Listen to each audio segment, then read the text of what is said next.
Alhamdulillahi wa kafa, wassalatu wassalamu ala rasulil mujtaba, sayyidina wa habibina wa syafi'ina wa maulana Muhammadinil Mustafa wa ala alihi wa ashabihi wa dhurriyatihi wa kulli man ittaba'al huda.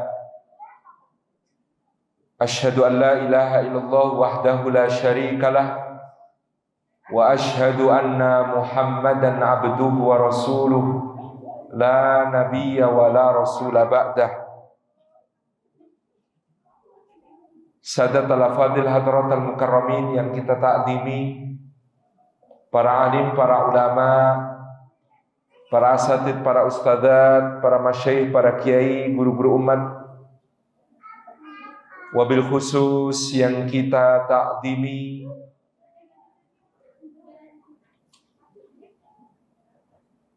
seluruh sesepuh, pinisepuh, penasehat, pimpinan dan pengurus Badan Kemakmuran Masjid, Badan Kesejahteraan Masjid kita, dan seluruh jamaah sekalian, salihin salihat, mukminin mukminat, termasuk yang hadir, ada yang belum kawin maupun belum sunat. Puji syukur kehadirat Allah atas limpahan karunia-Nya pada siang hari ini kita dihimpun di dalam majelis ilmu. Di hari yang utama dan mulia ini, Sayyidul Ayyam, hari Jumat.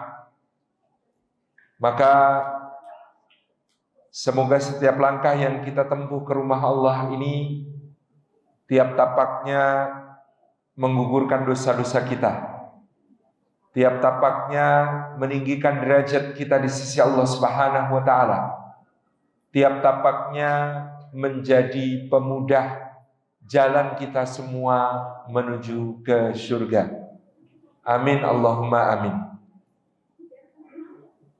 Dan duduk kita semua termasuk taman di antara taman-taman surga, tempat Allah mencurah-curahkan rahmat-Nya, menaungkan sayap-sayap malaikatnya, menurunkan sakinah ke dalam hati kita, serta menyebut-nyebut nama kita semua dengan bangga pada makhluk-makhluk mulia yang ada di sisinya.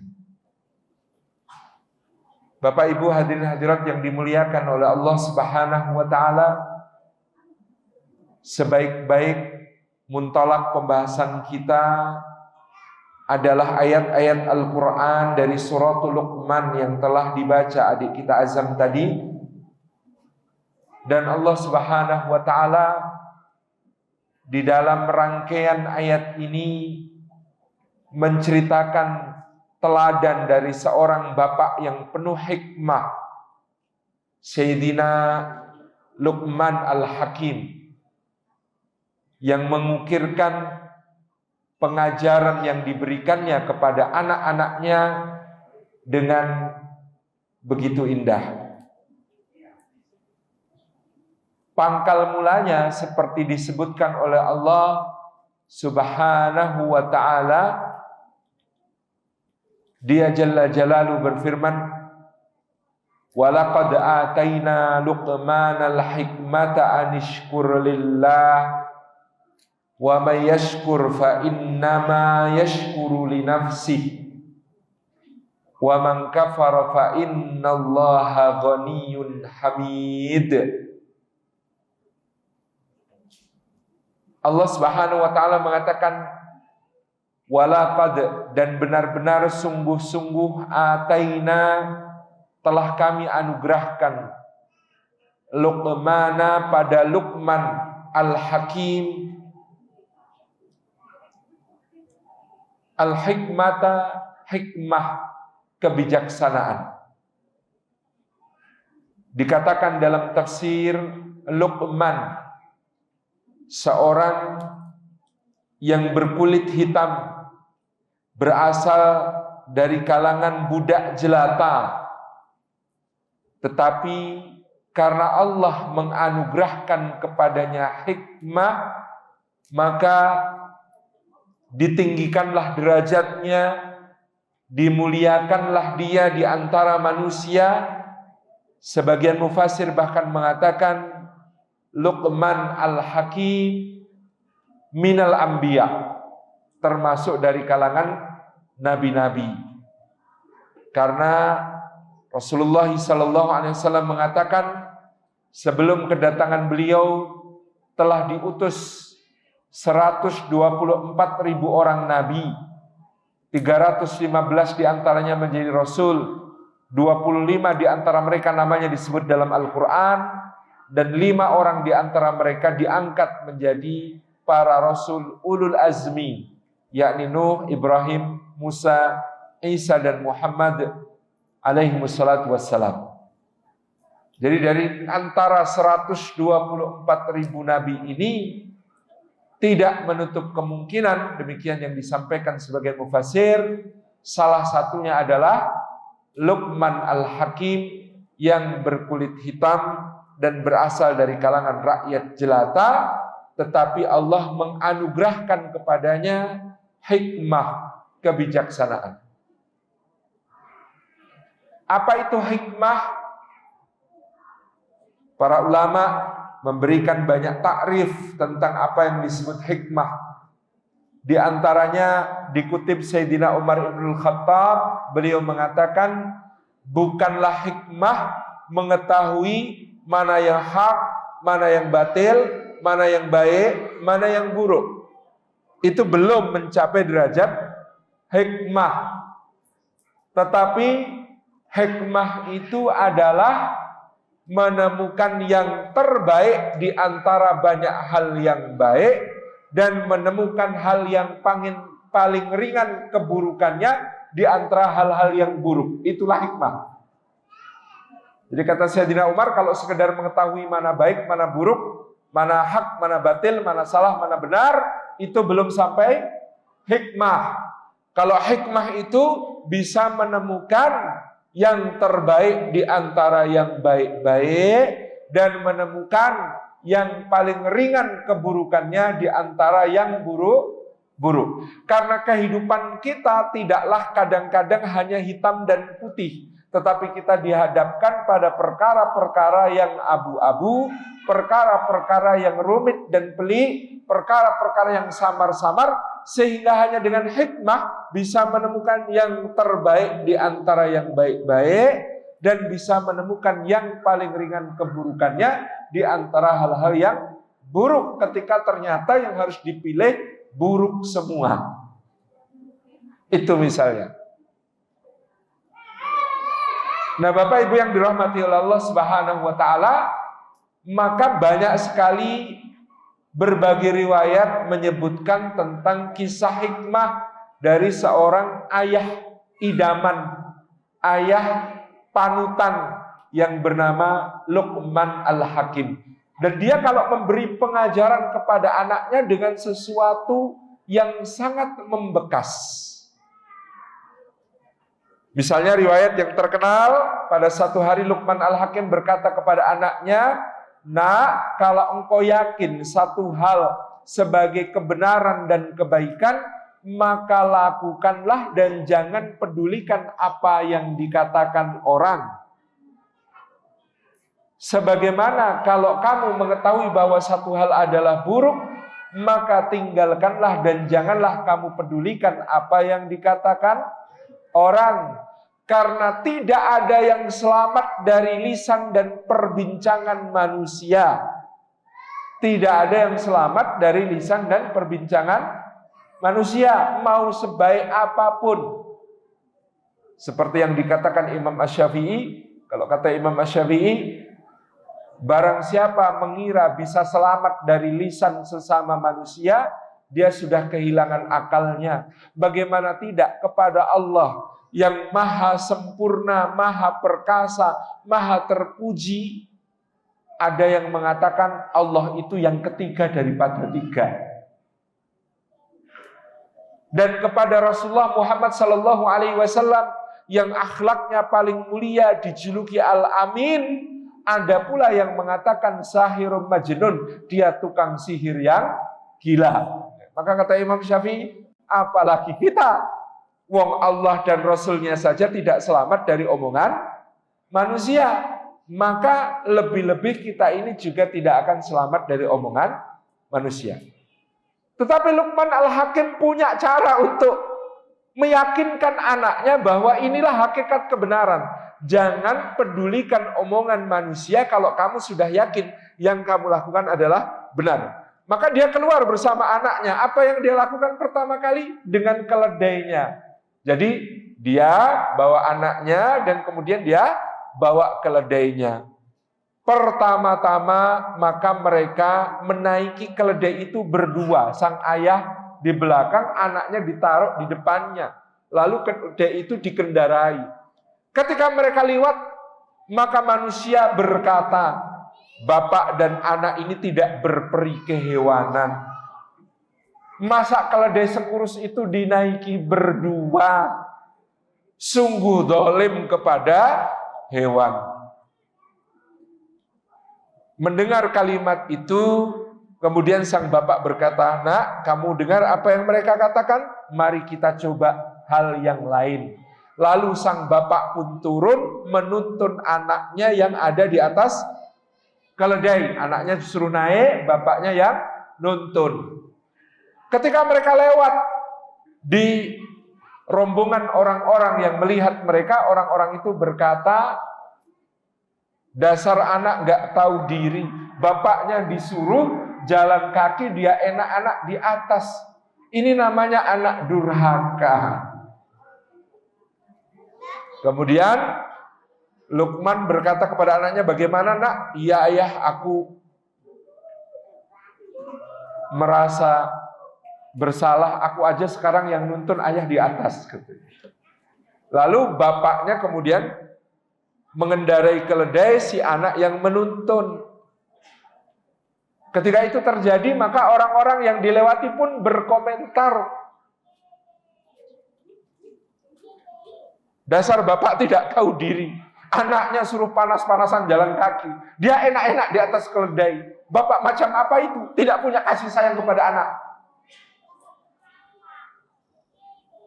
Kemudian sang bapak pun turun. Mereka berdua kemudian menuntun keledai itu. Keledainya juga dibiarkan berjalan tanpa ada yang menunggangi. Ketika mereka melewati orang-orang itu berkata, dasar bodoh, bawa keledai kok cuma dituntun. Kenapa nggak dinaiki?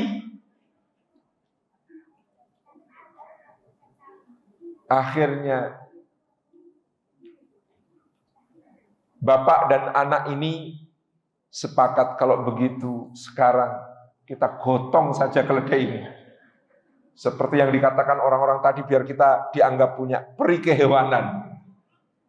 Akhirnya kemudian keledainya digotong berdua oleh bapak dan anak itu. Maka orang-orang yang mereka lewati berkata, ini bapak dan anak sama-sama gila. Setelah sampai di rumah, maka sang bapak berkata kepada anaknya, nak, kamu sudah paham sekarang? Tidak ada tindakan apapun yang kita lakukan kecuali pasti ada orang yang akan mengomentarinya. Maka bodoh sekali kita ini kalau memperturutkan apa yang dikatakan manusia, padahal apa yang dikatakan manusia itu tidak akan ada habisnya. Maka nak, kalau kamu yakin satu hal adalah kebaikan, kebenaran, lakukan tanpa mempedulikan apa yang dikatakan manusia. Inilah diantara bukti hikmah atau bijaksananya Luqman Al-Hakim, di mana dia kalau ngajar, kalau menanamkan satu pelajaran, itu anaknya akan ingat seumur hidup itu. Anaknya nggak akan pernah lupa. Karena apa? Diajak untuk merasakan secara empiris. Diajak untuk merasakan bahwa semua hal yang mereka lakukan pasti akan dikomentari orang. Tidak ada yang selamat dari ucapan manusia. Walaqad ataina Luqmanal hikmah. Dan Allah mengatakan dia telah menganugerahkan kepada Luqman suatu hikmah. Maka ini bapak-bapak, salah satu hal penting untuk menjadi orang tua idaman anak-anak adalah ketika memberi pelajaran, maka pelajaran itu akan membekas seumur hidup. Tidak akan dilupakan. Seperti contoh yang diberikan Luqman, memberikan pengajaran yang tidak akan pernah dilupakan oleh anaknya dengan kasus keledai ini tadi. Nah ini bapak-bapak sesekali perlu melibatkan anaknya di dalam aktivitas yang dilakukan, baik itu hobi ataupun keterampilan-keterampilan tertentu yang kiranya akan bermanfaat bagi sang anak di masa yang akan datang. Kalau memang hobinya mancing, Pak, sesekali ajak anak mancing. Lalu berikan pelajaran tentang kesabaran, berikan pelajaran tentang takdir Allah, ya. Meskipun sudah terkena kail, kalau belum rezeki, ya ketika dilepas dari kailnya, lepas dari genggaman karena licin ikannya. Misalnya demikian. Jadi, kalau melakukan sesuatu dengan anak-anak, maka lakukanlah dengan penuh hikmah. Itu tugasnya Bapak. Sehingga apa yang dialami bersama ayah itu akan menjadi pelajaran yang tidak pernah dilupakan oleh seorang anak. Ini bapak-bapak ini alasannya bekerja sedikit waktu dengan anak-anak. Kalau sudah tahu waktunya sedikit, jangan sampai sia-sia. Sudah tahu liburnya cuma sedikit, ya kalau libur di rumah cuma gelimbang-gelimbung depan TV. Kasihan anaknya. Atau sudah tahu liburnya sedikit, begitu libur cuma sibuk dengan gadget sendiri. Sayang sekali. Anak-anak kita itu kecilnya cuma sebentar. Kalau mereka tidak mendapatkan pengalaman-pengalaman yang berharga bersama orang tuanya, maka akan sayang sekali kita kehilangan momen-momen berharga yang bisa menjadi kenangan manis bagi mereka di masa yang akan datang. Yang kenangan manis di masa kecil yang dialami anak itu akan sangat mempengaruhi birrul walidain yang kelak akan dia tunaikan ketika kita sudah tua. Kalau nggak pernah punya kenangan manis bersama orang tuanya, bagaimana kelak kita tua, kita akan menuntut dia nemenin kita, ya, birrul walidain, ngajak kita belanja, gitu ya, nemenin hobi kita, nggak mungkin. Karena dia tidak punya kenangan manis di masa kecilnya bersama kita. Untuk kita, ya, rencanakan makanya kalau kemudian, wah besok hari libur, apa yang harus dilakukan kepada anak. Apa yang dikemukakan oleh beberapa pakar yang menyebut Indonesia ini salah satu yang terancam menjadi fatherless country, negara tanpa ayah. Kalau kita lihat kehidupan kawan-kawan kita misalnya di Jakarta, ya, berangkat bekerja sebelum anak bangun, pulang bekerja anak sudah tidur, di hari libur banyak kegiatan, tidak ada kesempatan berinteraksi dengan anak, itu bahaya semua. Kalau ayah tidak hadir kepada anak perempuan untuk memanjakan, untuk membelai rambutnya, untuk merangkulnya, untuk menggenggam tangannya, untuk menjadi tempat menangisnya, maka anak-anak perempuan yang tumbuh tanpa merasakan kehangatan kasih sayang seorang ayah, ini rawan untuk kemudian mencari-cari kehangatan itu di luar sana, padahal yang namanya predator yang mengerikan berkeliaran di media sosial, mencari anak-anak yang kurang mendapatkan perhatian dan kasih sayang dari ayahnya, lalu menjalankan modusnya seakan-akan berperan menjadi orang yang memberi perhatian, memberi kasih sayang, ya. Nah, kehausan sang anak itu, dahaga sang anak itu, kalau sampai ditangkap oleh para predator yang berbahaya ini, akan menghasilkan dampak yang sangat mengerikan. Itu pada anak perempuan. Pada anak laki-laki, ketidakhadiran ayah juga sangat berbahaya. Tidak ada ayah yang mengajaknya berlatih untuk mengasah keterampilan fisiknya, main bola, ya, main silat-silatan gitu ya, kemudian memukulnya dengan penuh kebanggaan, bangga sama kamu gitu ya, kemudian mengajaknya untuk bermain secara rujulah, bermain yang mengasah kelelakian, kejantanannya sebagai seorang pria yang bertanggung jawab. Anak-anak laki-laki yang di rumah bersama pembantu, lihat pembantunya nyapu, masak, mencuci, habis itu selesai mandi, kemudian bersolek, berdandan, pakai ginju, pakai lipstik. Anak-anak laki-laki yang mainnya sama mbak-mbak pembantu, mainnya main yang halus-halus dan feminin. Belum lagi diajak nonton TV, di TV hostnya semuanya melambai-lambai seperti bertulang lunak. Maka dampaknya juga sangat mengerikan bagi anak-anak laki-laki. Hadirnya ayah seperti dipesankan Quran dengan kisah Luqman, dengan kisah Ibrahim, dengan kisah Yakub, ya, dengan kisah para ayah di dalam Al-Quran Karim. Ini adalah satu hal yang sangat penting untuk juga kita hadirkan di rumah kita. Ini menjadi ayah. Wah, ini salah pula materinya, yang hadir banyak ibu-ibu yang disalah-salahkan ayah-ayah gitu ya. Nanti diminta nonton rekamannya ya Bu ya, para ayah ya, biar mereka sadar mereka punya peran besar yang sangat penting di dalam keluarga, dalam rumah tangga. Ya, tugas utamanya bapak itu bukan mencari nafkah. Tugas paling beratnya ayah itu bukan bekerja, membanting tulang sampai linu-linu, atau memeras keringat sampai kering kerontang. Bukan.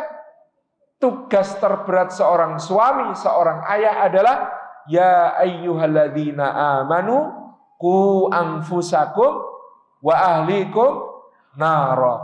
Wahai orang-orang yang beriman, jagalah dirimu dan keluargamu dari api neraka. Itu tugas paling berat. Dan itu membutuhkan kehadirannya di rumah, membimbing istrinya, membimbing anak-anaknya. Bukan merasa sudah bekerja, pendapatannya 9 digit begitu.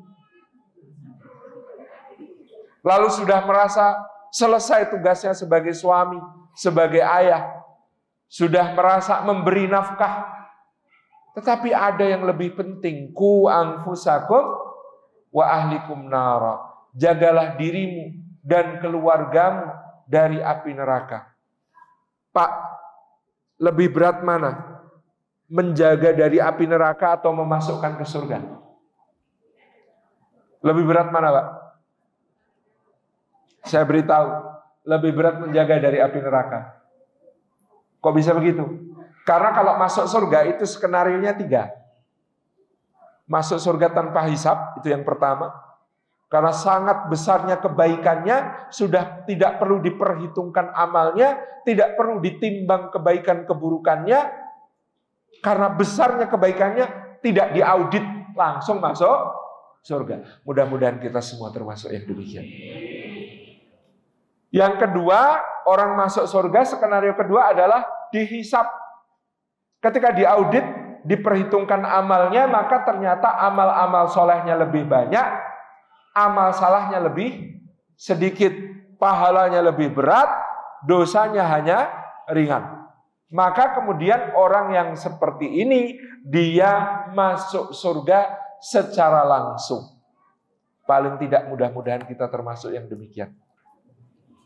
Yang nomor 3, masuk surga itu skenarionya ketika dihisab ternyata amal buruknya lebih banyak daripada amal baiknya, dosa-dosanya lebih berat daripada pahalanya. Tetapi karena dia beriman, dia tetap masuk surga, hanya saja untuk membersihkan dari dosa-dosa, dari keburukannya, dia harus transit.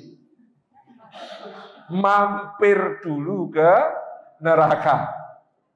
Setelah agak gosong-gosong kepripi begitu, baru kemudian diangkat ke surga.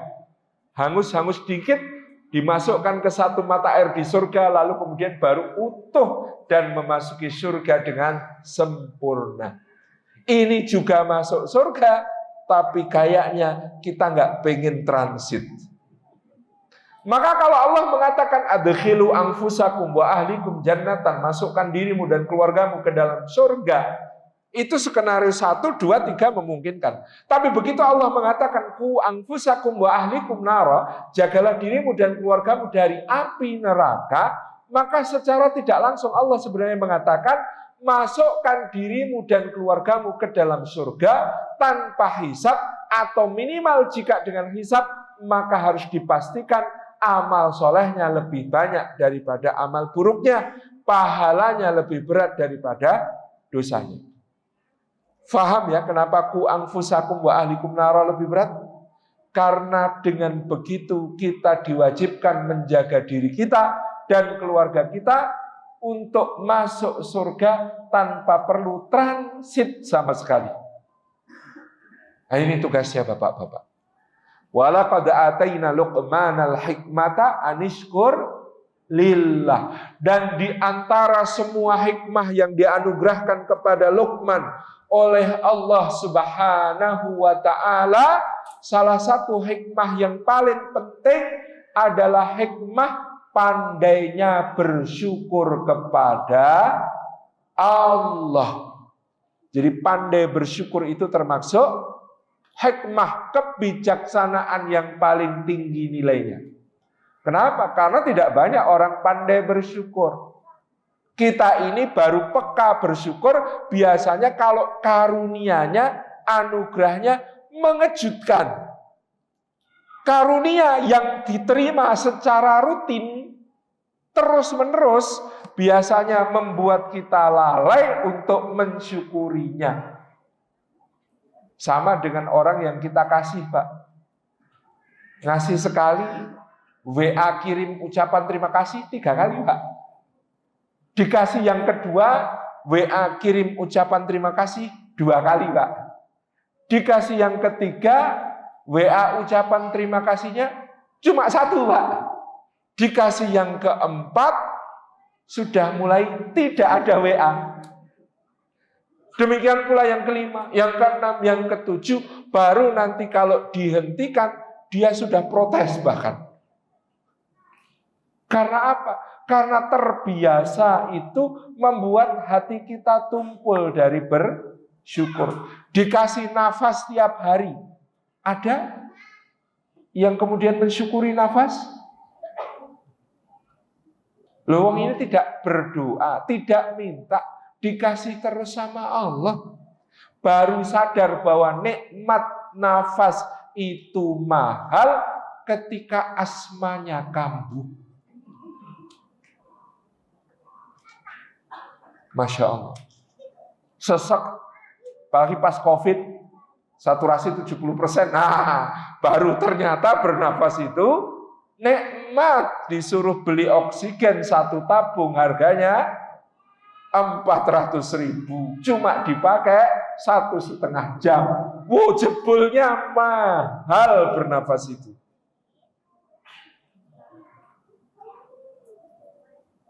Ini misalnya.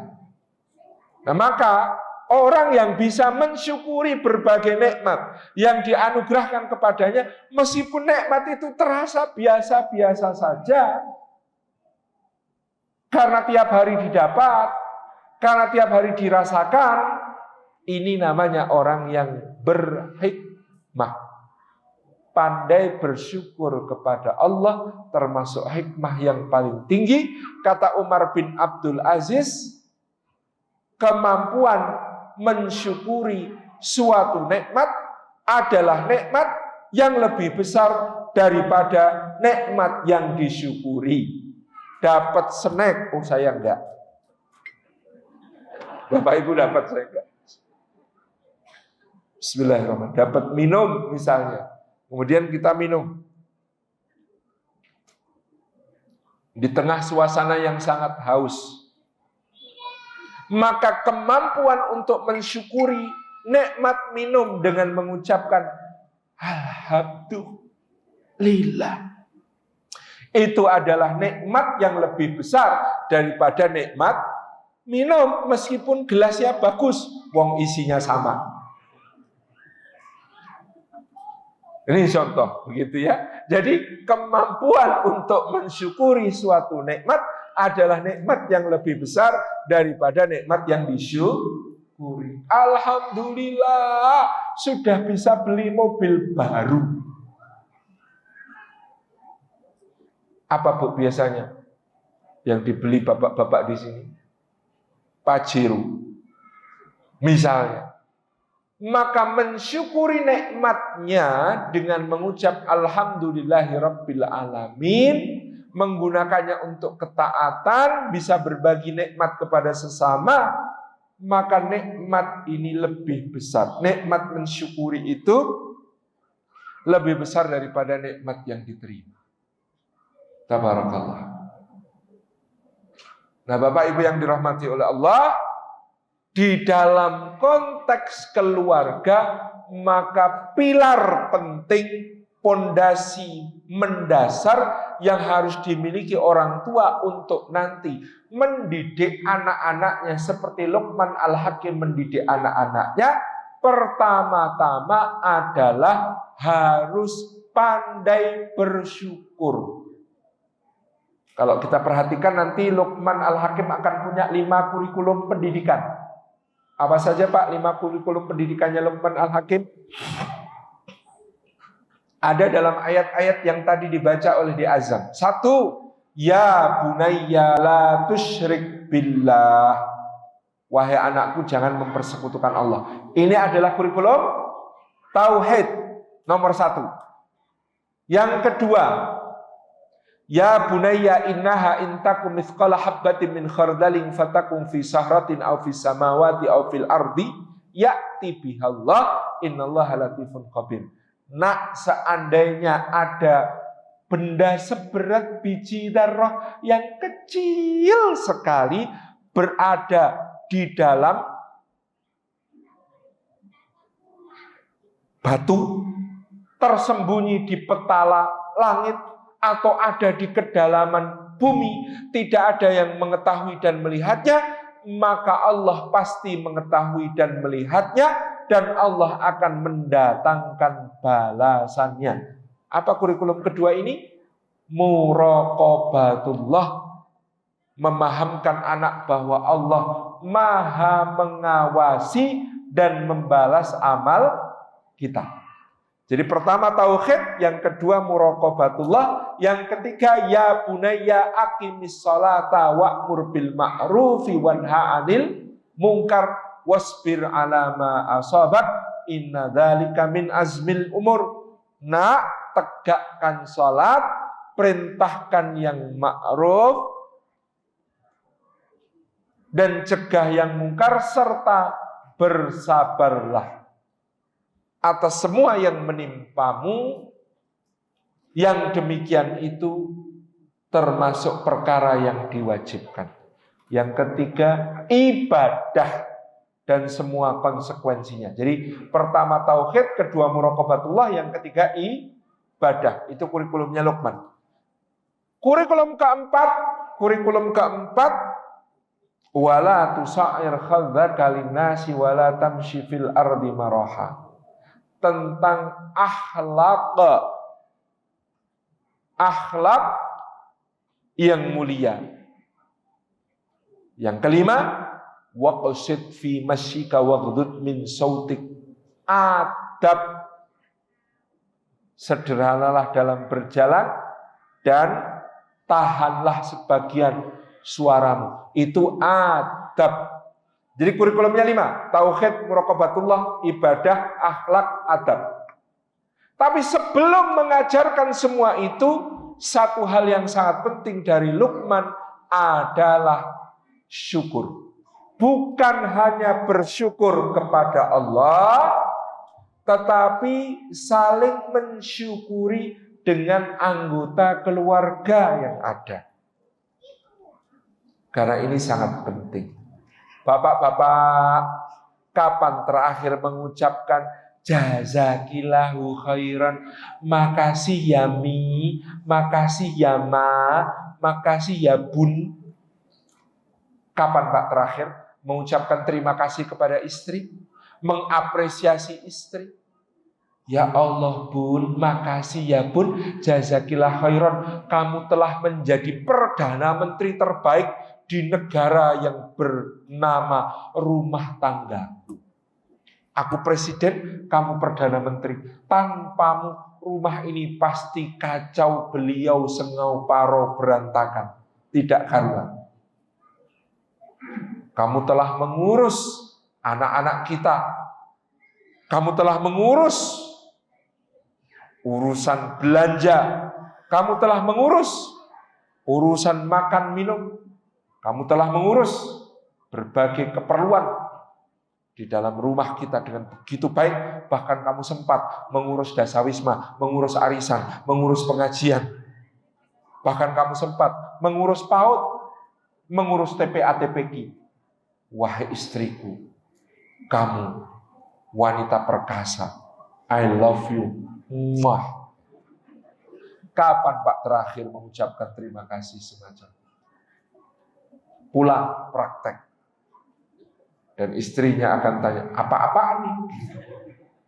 Tapi ini penting. Ibu-ibu, kapan terakhir mengucapkan terima kasih kepada suami?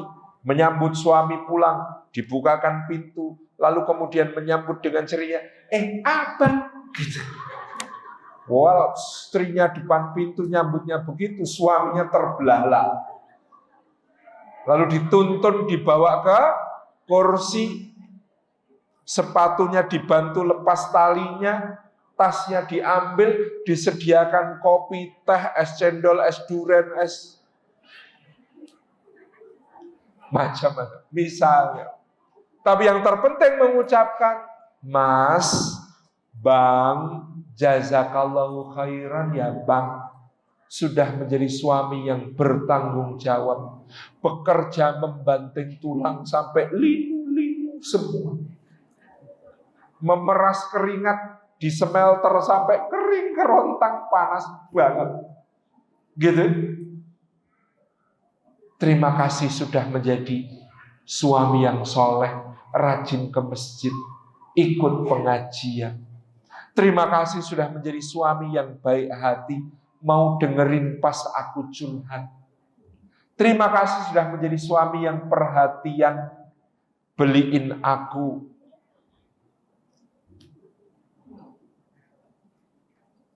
kata teman saya, salah satu ukuran perhatian seorang suami, dia menyadari kapan harus membelikan baju dalaman untuk istrinya. Karena kadang-kadang tanpa kepedulian suami, itu sudah banyak yang aus. Gitu.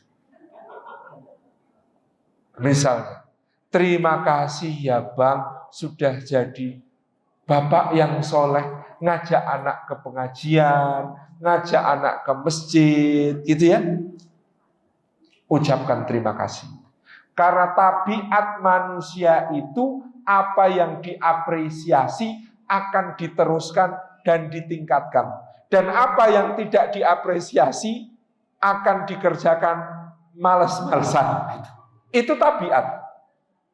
Jadi kalau kita melihat ada kebiasaan baik pada anggota keluarga kita ingin kebiasaan baik itu terus dilakukan, kita ingin kebiasaan baik itu ditingkatkan, caranya adalah berikan apresiasi, berikan pujian, berikan terima kasih.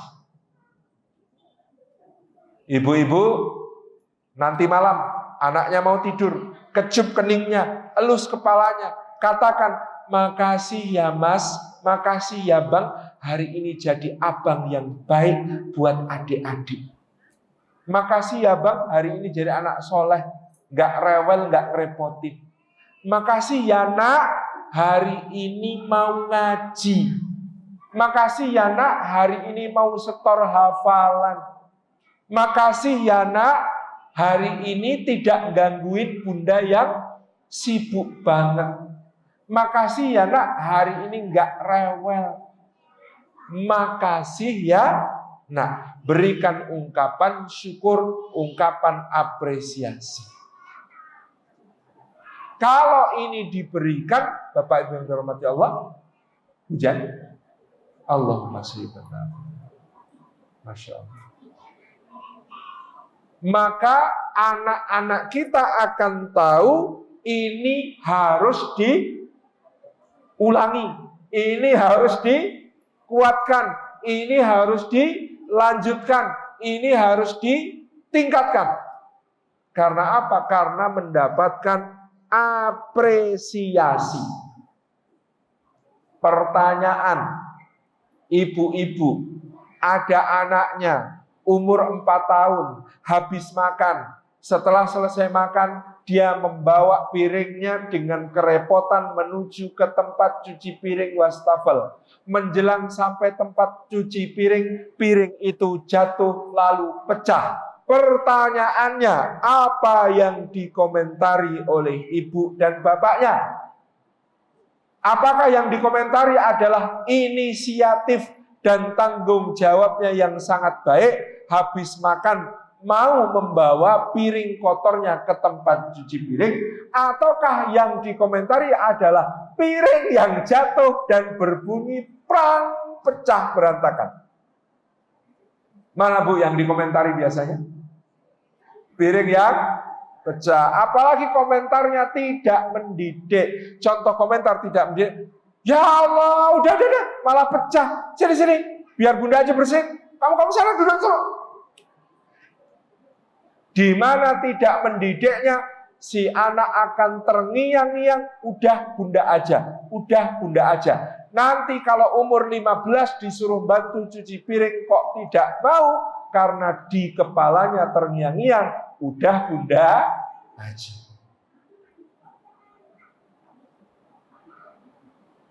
Jadi apa yang harus dikatakan bunda? Apa yang harus dikatakan pak? Kalau anak mengalami kejadian seperti itu, bawa piring ke tempat cuci piring tapi jatuh, pecah di tengah jalan. Kita katakan, Masya Allah nak, luar biasa sudah belajar jadi anak yang bertanggung jawab. Habis makan, piringnya mau dibawa ke tempat cuci piring, bahkan mau dicuci sendiri. Itu keren nak. Qadarullah, jatuh ya nak ya. Gak apa-apa, mas bersihin, bunda bantu. Ingat kalimatnya, mas bersihin, bunda bantu. Meskipun nanti bunda yang lebih banyak ngerjain bersihin, subjek utama, pelaku utama harus tetap anak kita.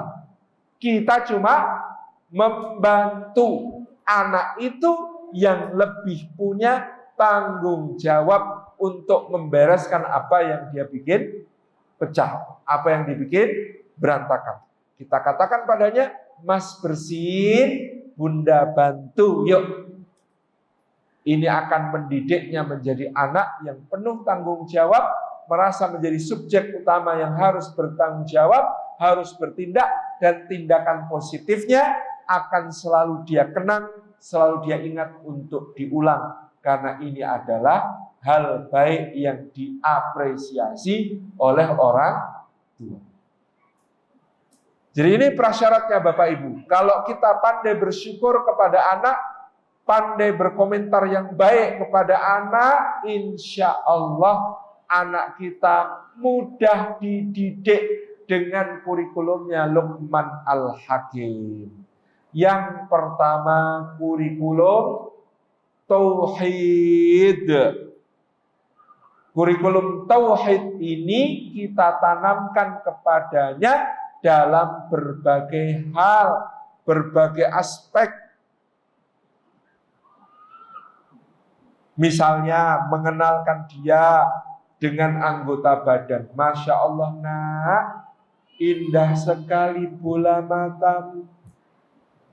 Mata ini nak, cuma bola kecil dimasukkan ke lubang wajah oleh Allah. Tetapi semua yang di alam semesta ini bisa kamu lihat melalui mata yang indah ini.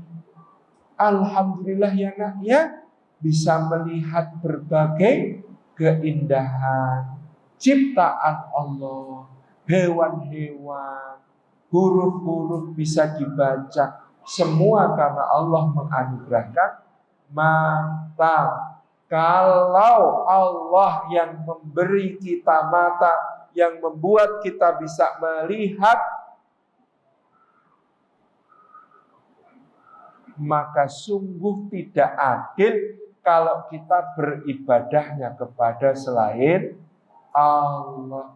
kalau kita menyembahnya kepada selain Allah, kalau kita mengabdinya kepada selain Allah.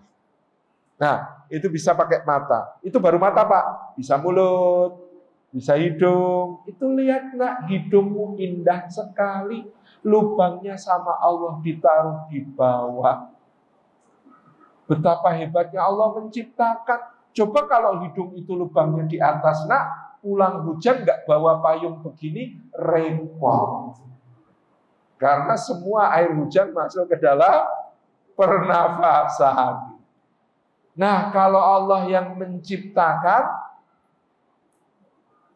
hidung yang dengannya udara dimasukkan, lalu dimasukkan ke tenggorokan, dari tenggorokan ngalir ke paru-paru, di paru-paru dipilah-pilah mana yang bermanfaat dan tidak, dimasukkan ke dalam darah, di dalam darah kemudian dibawa ke seluruh bagian tubuh, menjadikan tubuh kita sehat dan kuat.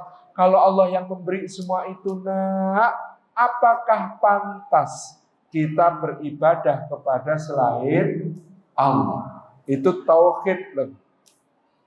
Soal makanan juga begitu. Nah, ini yang menciptakan makanan ini Allah, yang menganugerahkan rezeki kepada kita Allah. Nasi yang kamu makan, nak, bukan kita yang harus menanam sendiri. Allah memerintahkan yang menanam adalah petani. Bukan sembarang petani, nak, tapi yang disuruh menanam padi untuk menjadi rezeki kita adalah petani di Vietnam. Soalnya beras impor. Di sana padinya dimuliakan, disiangi rumputnya, dikasih pupuk, dibesarkan sampai dipanen. Setelah dipanen, dikeringkan, dari dikeringkan kemudian digiling menjadi beras, dimasukkan ke dalam karung, dinaikkan ke atas truk, diangkut ke pelabuhan, dokumen-dokumen diperiksa, kapalnya berlayar ke Tanjung Priok. Di Tanjung Priok berasnya diturunkan. Diturunkan cuma sebentar karena ada kapal yang menjemput dari pelabuhan Belawan. Dibawa pula ke Medan. Dari Medan akhirnya sampai kepada kita di sini. Beras ini sudah melalui perjalanan panjang gara-gara Allah menetapkan dia menjadi rezeki kita. Kita nggak tahu siapa yang naikin ke kapal, siapa yang nurunin dari kapal, ya, siapa yang ngangkut ke atas truk, siapa supir truknya, bahkan siapa yang dapat komisi impornya. Kita nggak tahu. Tapi ini menjadi rezeki bagi kita. Itu baru berasnya, belum tempenya. Kedelainya ditanam oleh petani di Meksiko. Diangkut pakai kapal berbulan-bulan melewati Samudra Pasifik. Sampai akhirnya kedelai itu sampai di tukang bikin tempe. Dan bahkan di Jawa itu, nak, kalau bikin tempe, kedelai ini setelah direbus, diinjak-injak pakai kaki. Untuk akhirnya sampai menjadi tempe yang lezat di meja kita. Perjalanannya sangat panjang.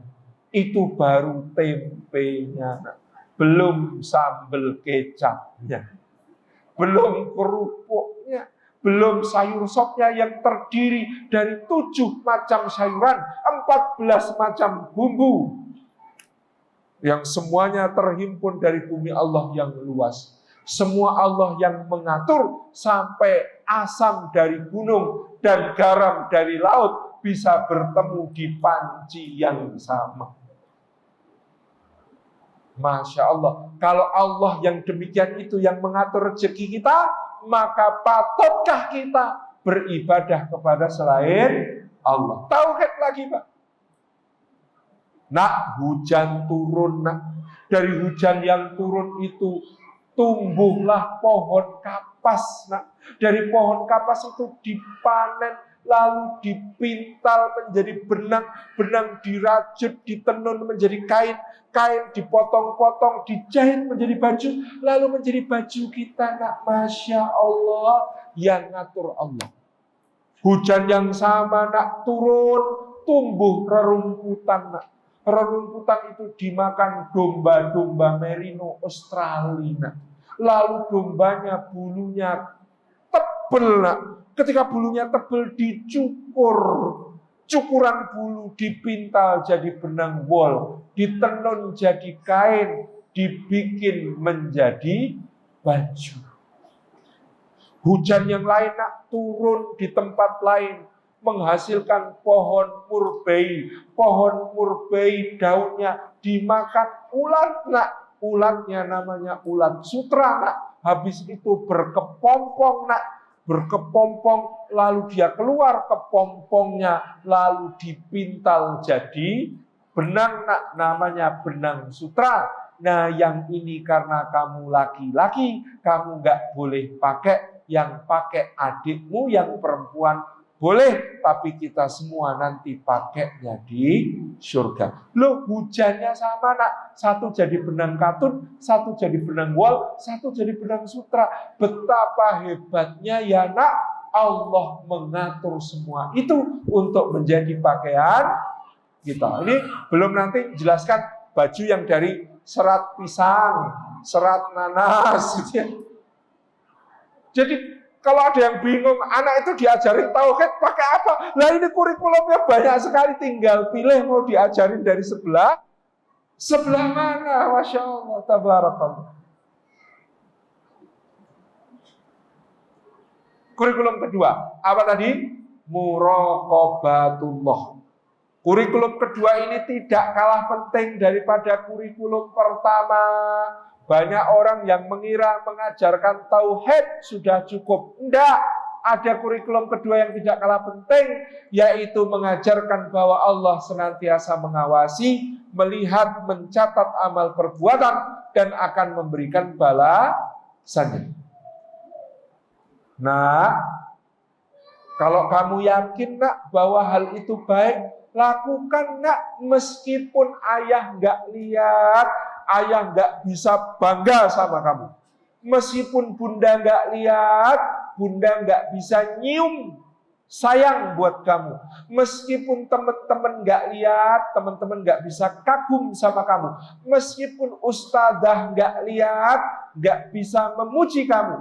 Tetapi kalau Allah lihat, nak, dan Allah pasti lihat, Allah tahu, maka balasan Allah nanti lebih indah dari bangganya ayah, lebih indah dari ciuman sayang bunda, lebih indah dari kekaguman teman-teman, lebih indah daripada pujian ustadzah. Maka, nak, kalau kamu yakin itu baik, lakukan, nak, karena Allah pasti melihat, Allah pasti memberi balasan terbaik.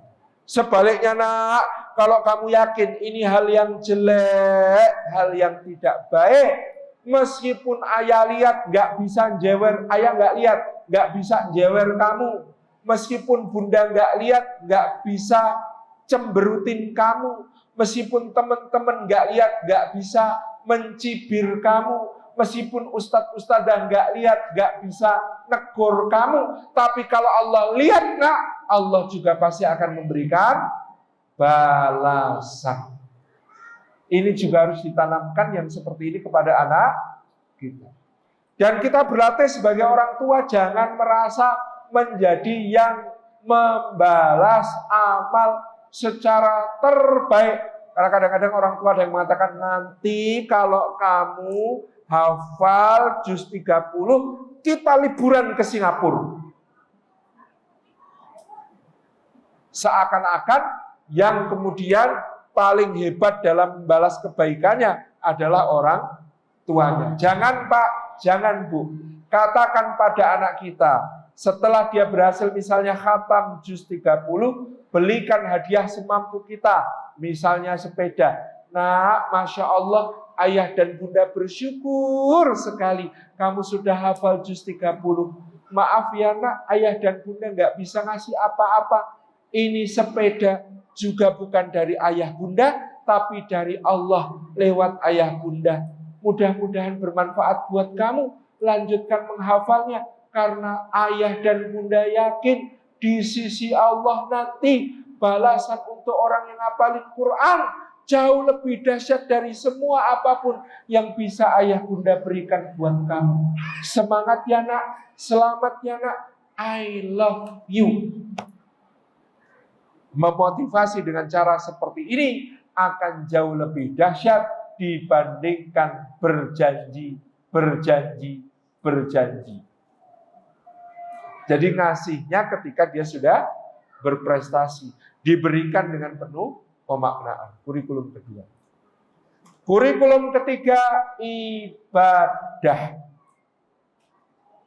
Inilah kenapa dulu saya bertanya-tanya, hadisnya berbunyi, murru auladakum bis-sholati wa hum abna'u sab'i sinin. Perintahkan anakmu untuk sholat ketika umur mereka 7 tahun. Loh, kenapa kok nunggu 7 tahun?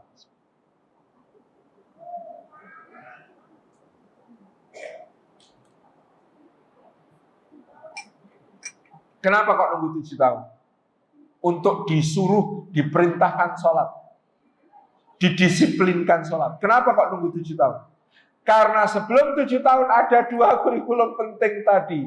Tauhid, muraqabatullah. Kalau ini beres, nyuruh sholat di umur 7 tahun akan sangat ringan. Anak-anak akan sangat paham tentang kewajibannya.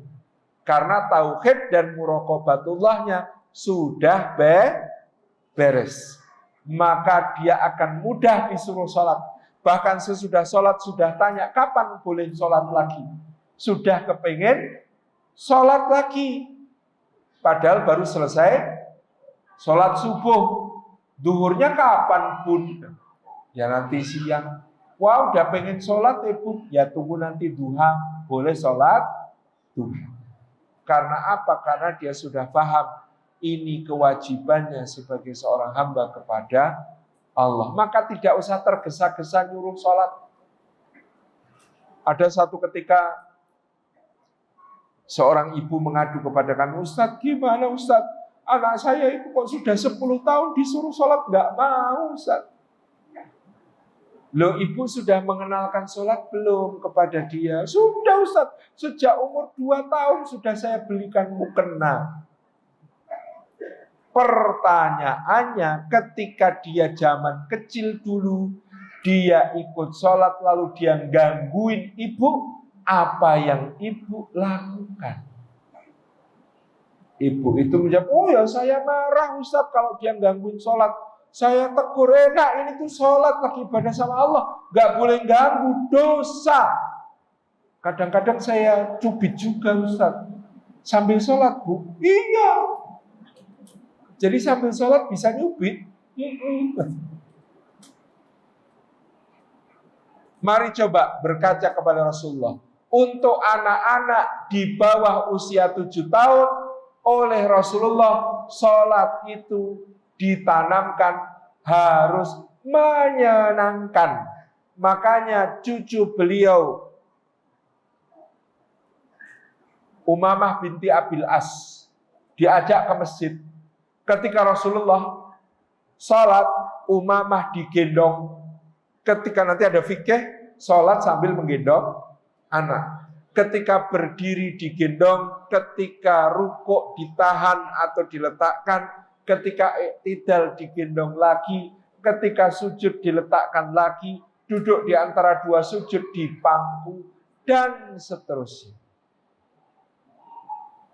Bahkan suatu hari ketika Rasulullah sedang mengimami sholat di Masjid Nabawi, Husain naik ke punggung beliau, menjadikan Rasulullah sebagai kuda-kudaannya ketika beliau sujud. Apa yang terjadi? Rasulullah sujudnya jadi lama sekali, sangat lama. Sampai ketika itu diriwayatkan Ibnu Abbas, sampai kami berpikir yang bukan-bukan tentang Rasulullah. Maksudnya, sahabat sudah ada yang kepikiran, jangan-jangan Rasulullah wafat pas sujud. Nah, gimana kita meneruskan sholat?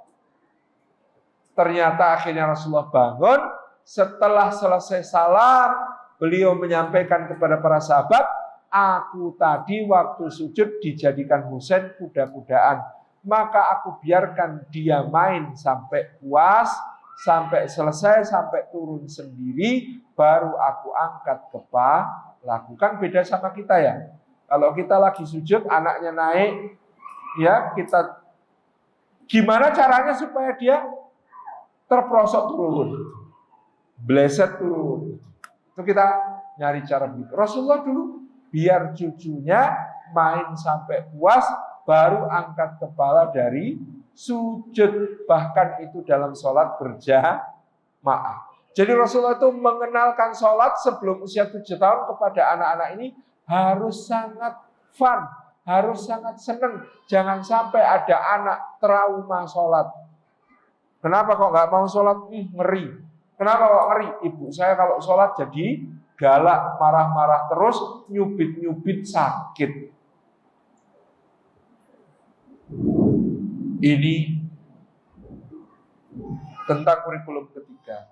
Dan sholat ini nanti diajarkan konsekuensi dari sholat, amar ma'ruf nahi mungkar. Konsekuensi dari sholat, sabar terhadap segala kejadian. Ini diajarkan pula kepada anak sebagai konsekuensi ibadah. Kurikulum ketiga. Kurikulum keempat, akhlak. Apa bedanya dengan kurikulum kelima? Adab. Kalau akhlak itu universal, Pak, dan adanya di dalam diri. Contoh, jujur. Jujur di batu bara, jujur di Medan, jujur di minyak bumi, jujur di mana tempat, di Amerika, di Australia, di Eropa, di Jepang, di Cina, namanya jujur pasti baik. Tawadhu, rendah hati.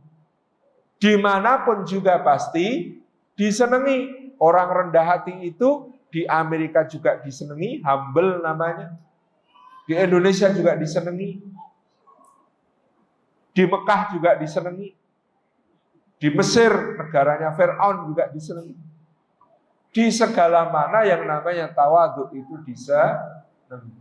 Tapi kalau adab itu soal yang kadang-kadang terikat tempat dan waktu, alias etika dan etiket.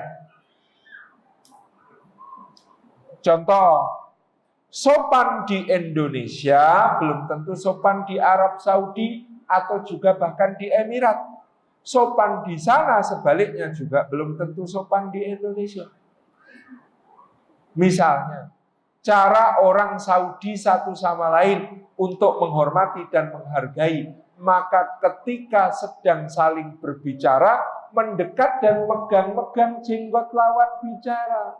Di Indonesia, gitu itu di satu tempat tertentu bisa ditempeleng, megang-megang jenggot tanpa izin.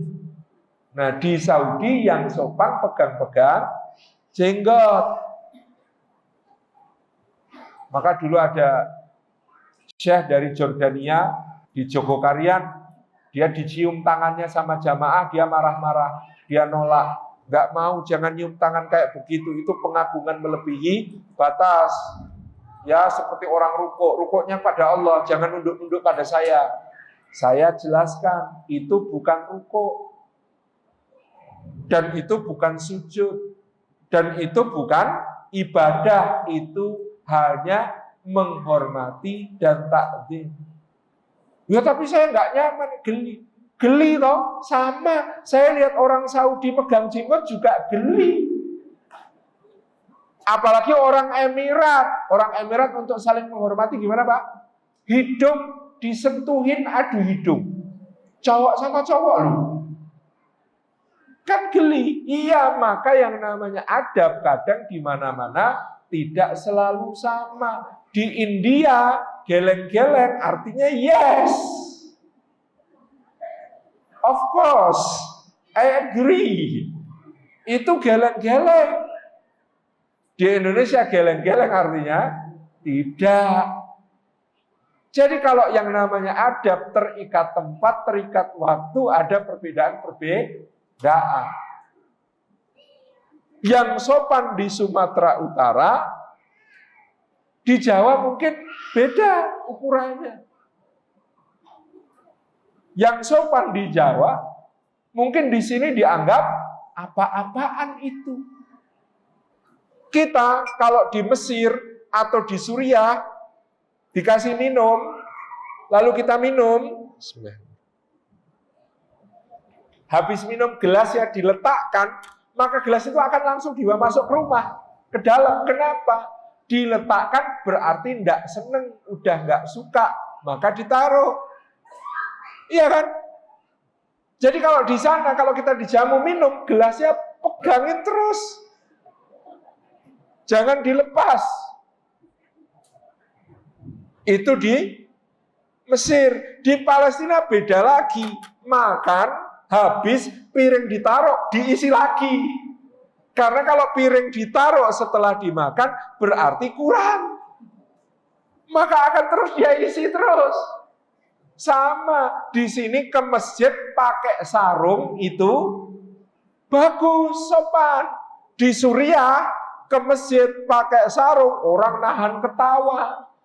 Kenapa? Karena di Suriah sarung itu pakaian untuk dua keadaan. Satu, masuk toilet. Dua, bersiap berkumpul dengan istri. Ini ke masjid kok pakai sarung, mau ngapain kan gitu. Jadi beda tempat bisa beda ukuran kesopanan. Itu yang namanya adab, di mana bumi dipijak, di situ langit dijunjung. Maka jangan suka memaksakan diri di satu tempat harus seperti di tempat asal. Bahkan juga soal makanan. Lagi di Amerika kok minta gudeg. Nyusahin. Harusnya kita makan seperti makanan penduduk setempat yang sudah terbukti dia mempertahankan mereka selama berabad-abad melawan cuaca, suhu, dan lain sebagainya. Kecuali kalau itu haram ya, nggak boleh. Pakai baju juga begitu. Jangan musim dingin di Amerika mentang-mentang acara resmi maksain, saya harus pakai batik. Sesuai. Yaitu namanya adab. Ya, adab. Tata cara sesuai tempat, waktu, keadaan yang mungkin berbeda-beda. Tapi kalau akhlak, jujur, rendah hati. Kata para ulama, jujur itu bapak, rendah hati itu ibu. Kalau ada bapak dan ibu di dalam hati seorang manusia, jujur dan rendah hati ini ada dalam seseorang, maka akhlak lain akan lahir, akhlak lain akan muncul, akhlak lain akan beranak pinak. Demikian saya kira yang dapat kita sampaikan terkait dengan kurikulum Sayyidina Luqman Al-Hakim dan basic value supaya kita bisa mengajarkan anak-anak kita semuanya. Terima kasih atas segala perhatian. Wassalamualaikum warahmatullahi wabarakatuh.